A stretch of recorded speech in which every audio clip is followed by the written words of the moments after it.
Welcome back. The Estill Chevrolet Cadillac pregame show continues on DCTV Sports. Brent Balbinot saying thank you for joining us. Night number 2, it is the final game of the 2024 DPT Classic, and Sonora will be facing unbeaten Archibald for the championship. The Rams picking up their second win of the season last night, a gritty 55-31 victory over the host Bulldogs of Defiance. Coach Thiel joining us right now. Coach, before we preview, let's rewind. You okay with that? Sounds good.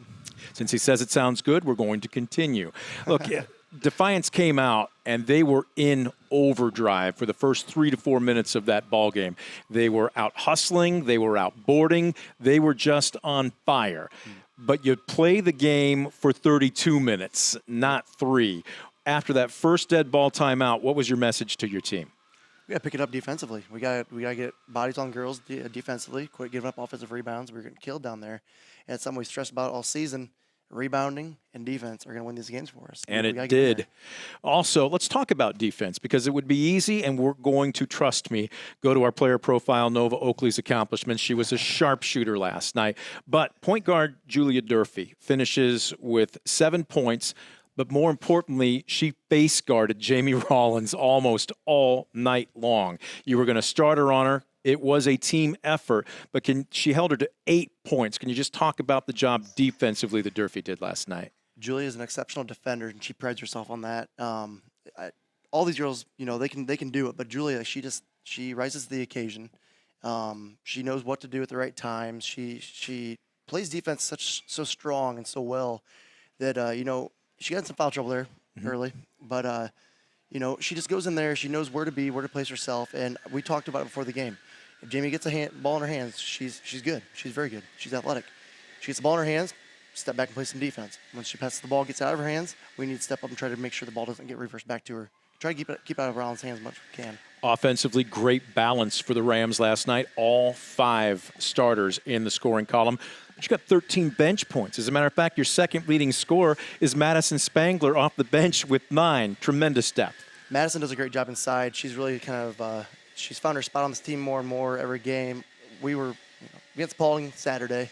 We had her just played varsity, but due to some injuries and whatnot, in illness, we had to play 2 quarters JV last night. But she steps up. She just does so well. She plays as a post, even though she's not that big. She plays as a post really well. She gets in there, gets physical, she gets rebounds, and that's where most of her points come from, rebounds and putbacks. She's standing just off to the side.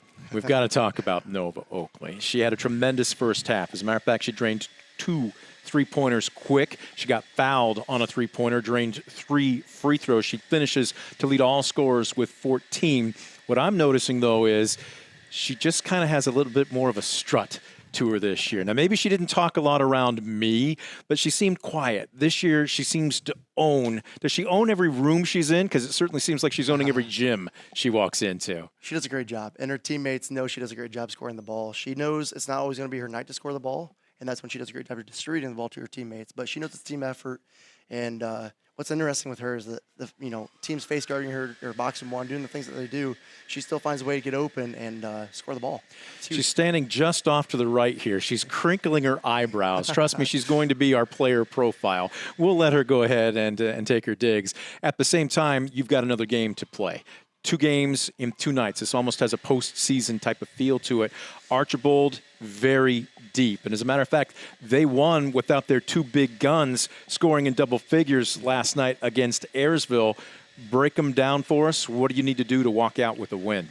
Defense is going to be huge. We've got to take care of the ball offensively. We've got to make sure we're executing our offense. But defensively, help size got to be in position. Last year, it's that Charlie Ford. She stepped up.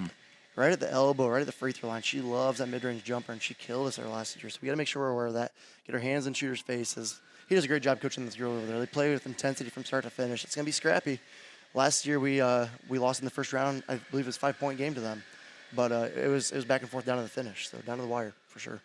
Keys for a Rams win. Defense, rebounding. He's going to give that answer no matter what we say. That was his prayer at Thanksgiving before they carved the turkey, defense and rebounding. Coach, congratulations on the win. Good luck tonight. Thank you. Appreciate it. Coach Thiel joining us. We're going to take a quick time out. We're back with more of the Estill Chevrolet Cadillac pregame show. You're watching DCTV Sports.